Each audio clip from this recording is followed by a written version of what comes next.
పెద్దలు తిట్టినా కూడా పిల్లలకు అది వరంగా మారుతుంది అని చెప్పడానికేమో అన్నట్టుగా వరుణుడు రెండవసారి మానవుడై శంతను అన్న పేరుతో కురువంశంలో పుట్టాడు. ఇప్పుడతని వివాహానికి, సంతాన ప్రాప్తికి రంగం సిద్ధమవుతోంది. దాని నేపథ్యాన్ని ఇప్పుడు చూద్దాం. దేవలోకంలో వసువులు అన్న పేరుతో 8 మంది దేవతలు ఉన్నారు. వీరిని అష్టవసువులు అని అంటారు. వారిలో ద్యు అన్న పేరు ఉన్న వసువు ఒకడు. ఈ ద్యు అనే వసువు భార్య పేరు వరాంగి. ఆమెకు భూలోకంలో ఒక స్నేహితురాలుండేది. ఆమె పేరు కూడా వరాంగినే. సువింద అనే రాజు భార్య. ఈ భూలోకపు వరాంగికి, ఆ దేవలోకపు వరాంగికి గాఢమైన స్నేహం. కొంతకాలం గడిచాక దేవలోకపు వరాంగికి తన భూలోకపు స్నేహితురాలు ముసలితనానికి గురై చనిపోతుంది కదా అన్న దిగులు కలిగింది. తనకా చావు లేదు, దేవత కాబట్టి. కానీ ఈ వరాంగి మానవురాలు, చావు పుట్టుకల మధ్య కొట్టుమిట్టాడే సాధారణ ప్రాణి. కనుక తన స్నేహితురాలికి ముసలితనం రాకుండా ఆపాలి అన్న ఆలోచన దేవలోకపు వరాంగికి కలిగింది. ఇందుకుగాను వశిష్ఠ మహర్షి దగ్గరున్న కామధేనువును తీసుకెళ్లి తన స్నేహితురాలైన భూలోకపు వరాంగికి ఇచ్చేయాలి అని అనుకుంది. ఎందుకంటే ఆ కామధేనువు ఇచ్చే పాలను తాగిన వారికి ముసలితనం, చావు అనేవి ఉండవు గనక. అప్పుడు ఇద్దరు వరాంగినులు శాశ్వతంగా స్నేహితులై ఉండొచ్చు. ఇది దేవలోకపు వరాంగి ఆలోచన. ఇందుకుగాను ఆమె తన భర్త అయిన ద్యు అని పిలవబడే వసువు యొక్క సహాయాన్ని కోరింది. భార్య మాట కాదనలేని ఆ వసువు తన అన్నలైన 7 వసువులను తోడు రమ్మన్నాడు. సోదర ప్రేమతో వారు సరే అన్నారు. ఆ విధంగా వరాంగి ఆధ్వర్యంలో, ఆవిడ నేతృత్వంలో 8 మంది వసువులు వెళ్ళి వశిష్ఠ మహర్షి దగ్గర ఉన్నటువంటి కామధేనువును దొంగిలించారు. అప్పుడు చతుర్ముఖ బ్రహ్మ వశిష్ఠునిలోకి ప్రవేశించి అష్టవసువులతో మాట్లాడడం మొదలుపెట్టాడు. ఏ బ్రహ్మదేవుడైతే వరుణుడిని శపించి శంతనుడిగా భూలోకానికి పంపాడో అదే చతుర్ముఖ బ్రహ్మ ఈరోజు శంతనుడికి ఒక కొడుకును అందివ్వడానికి ఏర్పాట్లు చేస్తూ ఉన్నాడు. వశిష్ఠుని ఆశ్రమంలో జరిగింది దొంగతనం, పవిత్రమైన గోవు యొక్క అపహరణం. ఆ నేరాన్ని చేసింది 8 మంది అన్నదమ్ములు, చేయించింది ఒక స్త్రీ. 8 మంది అన్నదమ్ముల్లో చివరివాడైన ద్యు అనే వసువు యొక్క భార్య అయిన వరాంగి ఈ దొంగతనానికి మూల కారణం. అయితే ఆమె అలా చేయించడానికి ఇంకొక కారణం ఉండాలి కదా. ఏమిటా కారణం అని అంటే వసువే ఆ కారణం. వసు అంటే సంపద, ఐశ్వర్యం. ఎవరు అత్యంత సంపన్నులో వారిని వసు అని పిలుస్తారు. విష్ణు సహస్రనామంలో వసుప్రదో వాసుదేవో అని కదా వస్తుంది. వసుప్రద అంటే వసువును ఇచ్చేవాడు, అంటే సంపదను ఇచ్చేవాడు అని అర్థం. ఆ విధంగా వసు అంటే సంపద అని అర్థం. వసువులు అంటే సంపదను కలిగి ఉన్నవారు అని. ఆ విధంగా ఈరోజు వరాంగి తన భర్త, అతని అన్నల చేత దొంగతనాన్ని చేయించడానికి కారణం వారందరి దగ్గర ఉన్న ఆస్తి, అంతులేని సంపద. ఒకరి ఆస్తి కాదు, 8 మంది సంపద ఒకే చోట ఉండడం వల్ల కలిగిన ధనమదమే వరాంగి చేత ఈ అకార్యాన్ని చేయించింది. దేవలోకంలో అష్టవసువులు ఉన్నట్టే మానవుల్లో అష్టమదాలు ఉంటాయి అని పురందరదాసు గారు లెక్కకట్టి చెప్పారు. అన్నమద, అర్థమద, అఖిల వైభవద మద, మున్నప్రాయద మదవు, రూపమదవు, తన్న సత్వద మద, ధాత్రి వశవాద మద, ఇన్ను తనగ ఎదురిల్ల వెంతెంబ మదవు అని ఆయన అంటారు. అంటే అన్నానికి లోటు లేకపోవడం వల్ల కలిగే మదం, డబ్బులు ఎక్కువగా ఉండడం వల్ల కలిగే మదం, గొప్ప వైభవంతో జీవిస్తూ ఉండడం వల్ల వచ్చే మదం, అందంగా ఉన్నాను అన్న మదం, యవ్వన మదం, శారీరక బలం ఉంది అన్న మదం, రాజ్యాలను జయించి భూమిని పాలిస్తూ ఉన్నాను అన్న మదం, నాకు ఎదురే లేదు అన్న గర్వం యొక్క బలం, మదం. ఇలా 8 మదాలు మానవుల్లో ఉంటాయి అని అంటున్నారు పురందరదాసు. ఇదే విధంగా 8 మంది వసువులు తమ దగ్గర ఉన్న ధనబలం, జనబలం, భుజబలం సహాయంతో వశిష్ఠుని వంటి గొప్ప ఋషి ఆశ్రమంలోనే దొంగతనానికి పాల్పడ్డారు. అక్కడ వారు ఏమిటి దొంగిలించారు? గోవును. గోవు అంటే కేవలం ఆవు అనే అర్థం మాత్రమే కాదు. గోవు అంటే ఆవు అన్న అర్థంతో పాటు వేదాలు అన్న అర్థం కూడా ఉంది. వసువులు గోవును అపహరించారు అన్నా, వేదజ్ఞానాన్ని దొంగిలించారు అన్నా ఒక్కటే. ఎవరు వేదాలకు అవమానం చేస్తారో వారికి బ్రహ్మశాపం తప్పదు. వేదాలకు అవమానం చేయడం అంటే ఆ వేదాలకు అపార్థాలను చెప్పడమే, తప్పుడు వ్యాఖ్యానాలను వ్రాయడం, వేదంలో లేనివి ఉన్నట్టుగా ప్రచారం చేయడం. ఇవన్నీ కూడా వేదాలకు అపకారం చేయడం కిందికే వస్తుంది. ఇది ఈ కాలంలో అతి ఎక్కువగా జరుగుతోంది. ఎందుకంటే ఇప్పుడు చదువు అందరికీ అందుబాటులోకి వచ్చింది. ఎవరైనా ఏ భాషనైనా సరే సులభంగా నేర్చుకోవచ్చు. ఆ భాషలో ఉన్నటువంటి ఎటువంటి పుస్తకాన్నైనా సరే ఎలాంటి అడ్డంకులు లేకుండా చదువుకోవచ్చు. ఆ విధంగా సంస్కృతాన్ని ఎవరైనా ఇప్పుడు అధ్యయనం చేయవచ్చు. కానీ సంస్కృతం వచ్చింది కదా అని వేదాలకు వ్యాఖ్యానం చేయడానికి బయలుదేరుతారు. వాళ్ళ బుద్ధికి తోచిన విధంగా అర్థాలను చెబుతారు. అది అపార్థమైనా అనర్థమైనా పర్వాలేదు, ఏమాత్రం బాధ లేదు. తమకు కీర్తి వస్తే చాలు, లేదా తమకు తోచినటువంటి విషయాలను ప్రచారం చేయడానికి పూనుకుంటే చాలు. అంతేకాని అయ్యో పూర్వీకులు ఈ విధంగా చెప్పలేదు కదా అన్న ఆలోచన చెయ్యరు. ఇలాంటి అర్థాలను వాళ్ళు చెప్పే ప్రయత్నం ఎందుకు చేయలేదు అన్న వివేచన లేదు.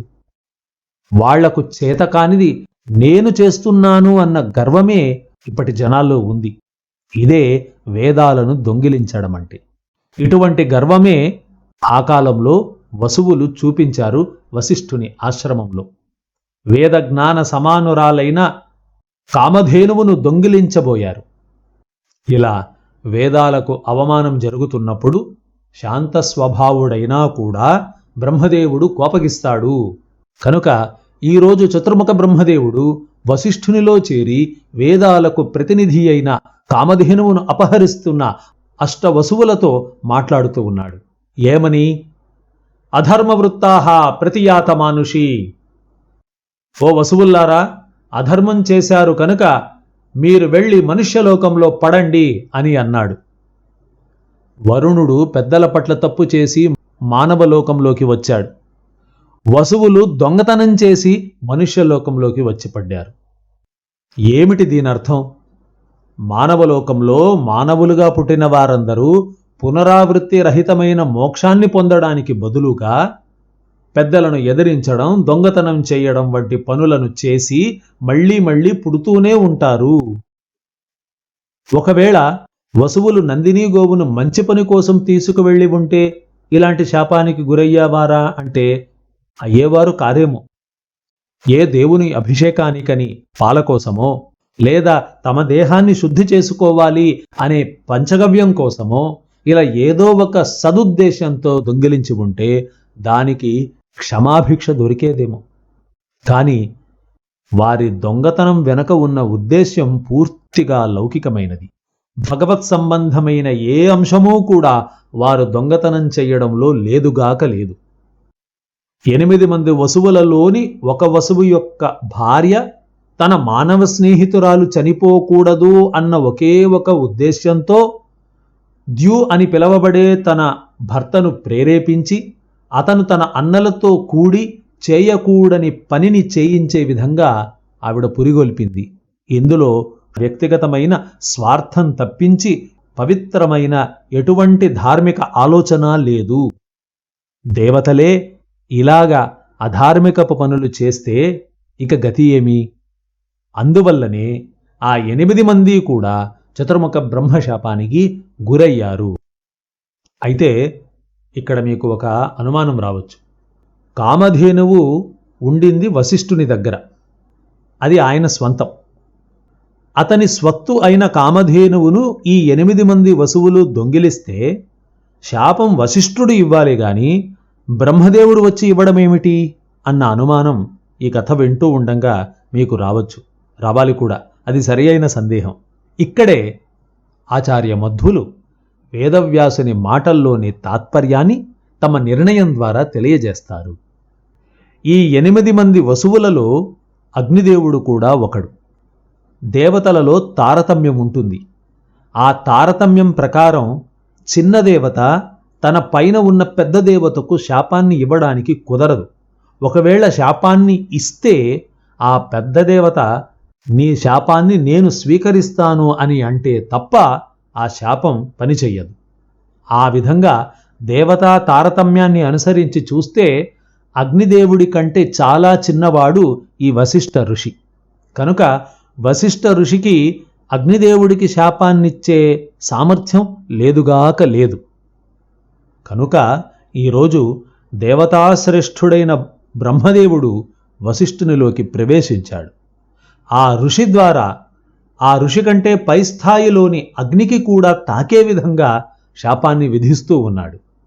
ఏమని శపించాడు? 8 మంది వసువులు భూలోకంలో మానవులుగా పుట్టాలి. అందులో 7 మంది పుట్టిన వెంటనే చావాలి. ఎందుకంటే ఈ దొంగతనంలో వాళ్ళది సహాయకుల పాత్ర మాత్రమే. వారు పుట్టిన వెంటనే చనిపోయి దేవతాలోకాన్ని చేరుకోవాలి అని బ్రహ్మదేవుడు చెప్పడానికి ఇదే కారణం. అంటే 8 మంది వసువులలో 7 మందికి దొంగతనం చెయ్యాలి అన్న ఆలోచన వారంతక వారుగా కల్పించుకోలేదు. తమకంటే చిన్నవాడైనటువంటి ద్యు వచ్చి కోరుకోవడం వల్ల, అయ్యో తమ్ముడా, నువ్వు కోరిన దానికి మేము వచ్చి సహాయం చేస్తామని మాత్రమే చెప్పి వారక్కడికి వచ్చారు. దొంగతనం చెయ్యాలి అన్న దురుద్దేశ్యం మొదటి 7 మందిలో లేదు. కనుక వారికి పుట్టిన వెంటనే చనిపోవాలి. ఆ విధంగా వాళ్ళు శిక్షను అతి తక్కువ కాలంగా అనుభవించి వెంటనే తమ తమ లోకాలను చేరుకోవాలి అనే శాపాన్ని, వరాన్ని కూడా బ్రహ్మదేవుడు వశిష్ఠుడి ద్వారా ఇచ్చాడు. కానీ ఈ 8 మంది వసువులలో చిన్నవాడైన ద్యు మాత్రం మానవునిగా చాలా కాలం జీవించాలి. ఇది బ్రహ్మదేవుడి శాపం. ఎందుకు అంటే అతడే అసలైన కుట్రదారుడు కాబట్టి. మరి ఎంతకాలం జీవించాలి ఇతను అంటే, మిగతా 7 మంది వసువులు మానవులుగా పుట్టి వెంటనే చావకుండా ఒకవేళ బ్రతికితే వారు ఎంతకాలం బ్రతుకుతారో అంతకాలం ఇతడొక్కడే బ్రతకాలి. ఆ లెక్కన మనకున్నటువంటి లెక్కల ప్రకారం చూస్తే మానవుడి యొక్క సంపూర్ణమైన ఆయుష్యు అంటే 100 సంవత్సరాలు అని అనుకుంటే 7 మంది వసువులు ఒక్కొక్కరు విడివిడిగా బ్రతికితే 700 సంవత్సరాలు బ్రతుకుతారు. వారితో పాటుగా ఈ ద్యు అనే చిట్ట చివరి వసువు కూడా 100 ఏళ్లు బ్రతకాలి. ఆ విధంగా 7 మంది వసువుల యొక్క 700 ఏళ్ల ఆయుష్ ప్లస్ తన యొక్క ఆయుష్ అయినటువంటి మరో 100 ఏళ్ళు. ఈ విధంగా ఈ ద్యు అనే చిట్ట చివరి వసువు భూలోకంలో మానవుడిగా పుట్టినప్పుడు 800 సంవత్సరాల పాటు కనీసం బ్రతకాలి. ఇది బ్రహ్మదేవుడి యొక్క శిక్ష. అలాగే కేవలం బ్రతకడమే కాదు, ఈ 8వ వసువు మానవుడిగా పుట్టేటప్పుడు, తల్లి గర్భంలో ఉండేటప్పుడు 7 మంది విడివిడిగా ఏదైతే గర్భవాస దుఃఖాన్ని అనుభవిస్తారో ఆ 7 మంది దుఃఖాన్ని కూడా ఇతడొక్కడే అనుభవించాలి. ప్లస్ తనదే అయినటువంటి గర్భవాస దుఃఖాన్ని కూడా అనుభవించాలి. అంటే 8 మంది యొక్క గర్భవాస దుఃఖాన్ని ఒక్కడే ఒకే జన్మలోనే అనుభవించాలి. ఇంతటితో ముగిసిందా బ్రహ్మదేవుడి యొక్క శిక్ష అంటే కాదు. మరణకాలంలో కూడా ఈ ద్యునామక వసు తన ప్లస్ 7 మంది వసువుల యొక్క మరణయాతనను ఒకేసారి ఒకే దేహంతో అనుభవించాలి.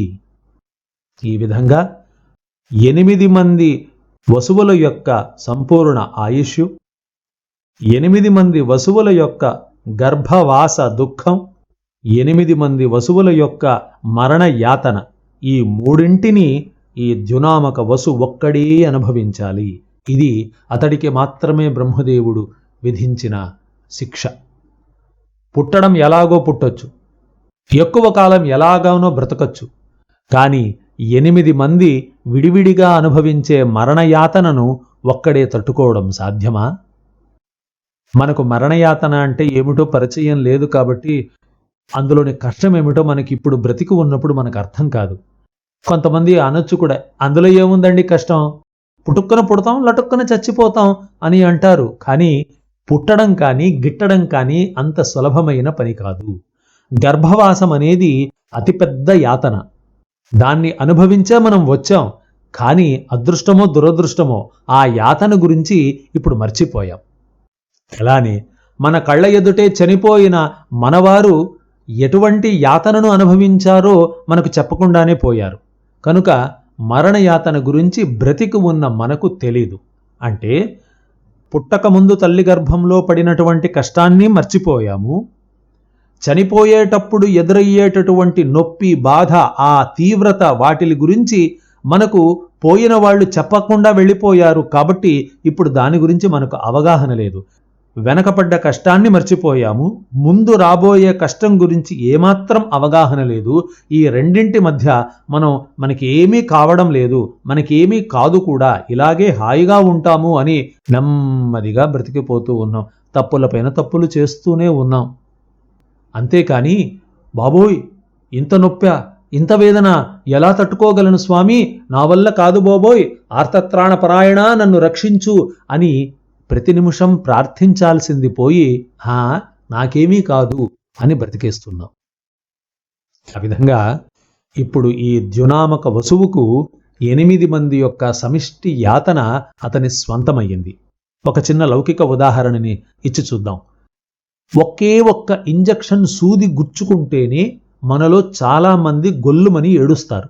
మరి అలాంటిది వందలాది సూదులు మాత్రం కాదు, భయంకరమైన బాణాలు గుచ్చుకుంటే ఎంత యాతన కలుగుతుందో అంతటి బాధను ఈ ద్యు అనే వసువు ముందు ముందు అనుభవించబోతున్నాడు.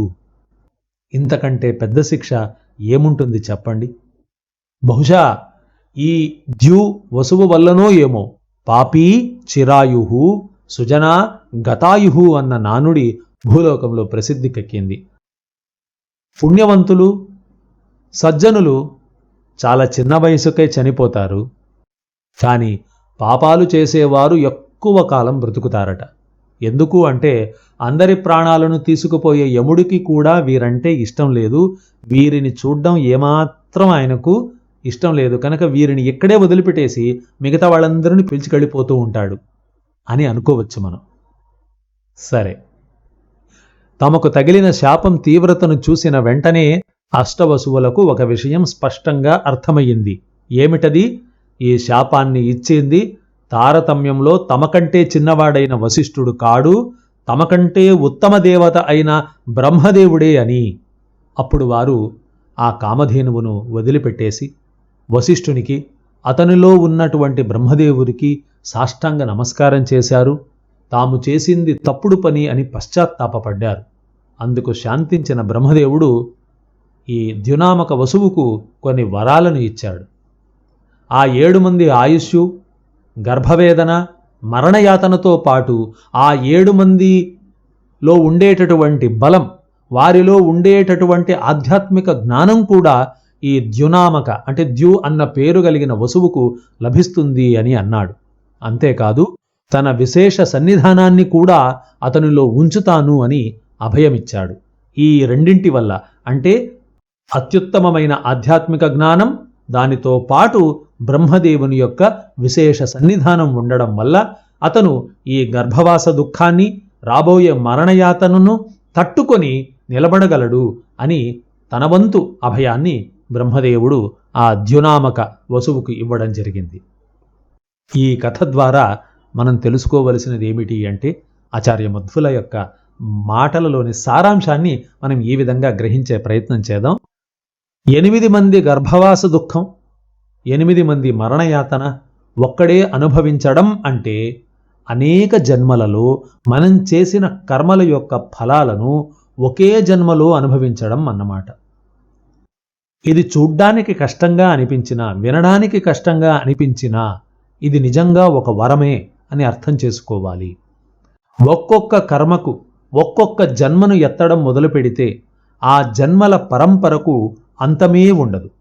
అలా కాక అనేక జన్మల కర్మ ఫలాలను ఒకే జన్మలో అనుభవించేస్తే మోక్షానికి మార్గం దగ్గరవుతుంది. మనకు ఎదురయ్యే దుఃఖాన్ని అనుభవించడానికి భయపడి ఈరోజు కొంచెం, రేపు కొంచెం, ఎల్లుండి కొంచెం అలా కొద్ది కొద్దిగా అనుభవించేస్తే మనం హాయిగా ఉంటామేమో అని అనుకుంటాం.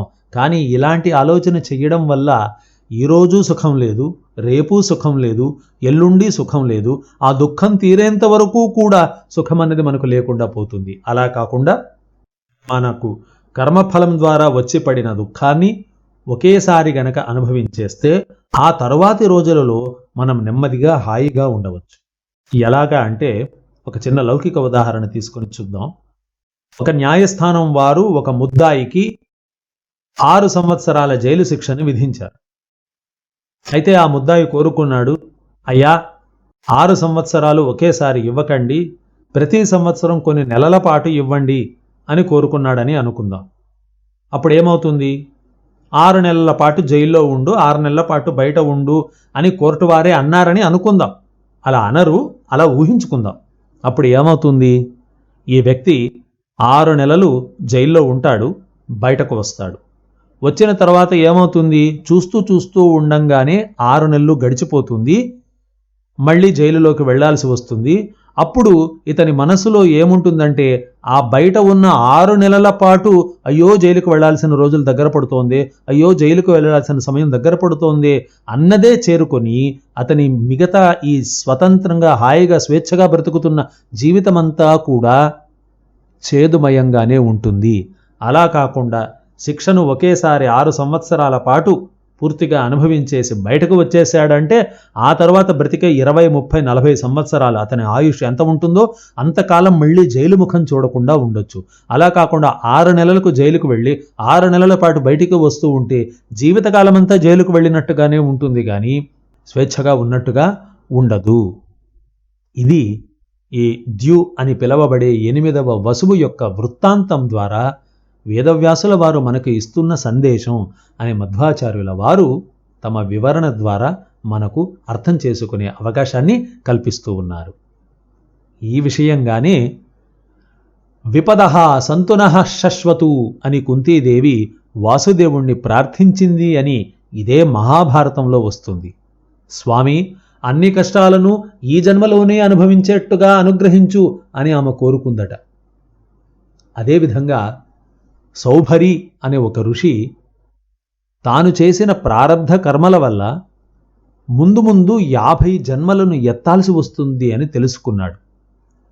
ఎందుకంటే త్రికాల జ్ఞాని కాబట్టి వెనక ఏం చేశాను, ముందు ఏం కాబోతోంది పర్యవసానం అని తెలుసుకున్నవాడు కనుక గత జన్మలలో చేసినటువంటి కర్మల వల్ల ముందు 50 జన్మలు ఎత్తాల్సి వస్తుంది. అంటే తను మోక్షానికి వెళ్ళడానికి 50 జన్మల పాటు ఆటంకం ఏర్పడుతుంది అని తెలుసుకున్నవాడు ఏం చేశాడు? ప్రస్తుత జన్మలోనే 50 దేహాలను స్వీకరించాడు. ఎందుకంటే కర్మను దేహం ద్వారానే పూర్తి చేసుకోవాలి. ఆ విధంగా ఒకేసారి 50 దేహాలను స్వీకరించి 50 జన్మల పాటు తాను అనుభవించాల్సినటువంటి సుఖాలను దుఃఖాలను రెండింటినీ కూడా ఇదే జన్మలోనే 50 దేహాలను స్వీకరించడం ద్వారా ఒకేసారిగా నిశ్శేషం చేసుకున్నాడు అనేటటువంటి కథ మనకు పురాణాలలో వస్తుంది. అదేవిధంగా ఇప్పుడు ఈ ద్యు అని పిలవబడే వసువు ఒకే జన్మలో 8 జన్మల దుఃఖాన్ని, ఆయుష్ను, వాటితో పాటు 8 జన్మల జ్ఞానాన్ని కూడా పట్టుకొని సుదీర్ఘకాలం మానవ జన్మను అనుభవించడానికి గాను భూలోకం వైపుకు ప్రయాణం మొదలుపెట్టాడు. అలా ఎక్కడకు వెళ్ళాడు? ఎవరికి పుట్టాడు? ఆ 7 మంది వసువుల గతి ఏమైంది? ఈ ద్యునామక వసువు భార్య వరాంగి స్థితి ఏమిటి అన్న విషయాలను తర్వాతి భాగంలో చూద్దాం. శ్రీకృష్ణ అర్పణమస్తు.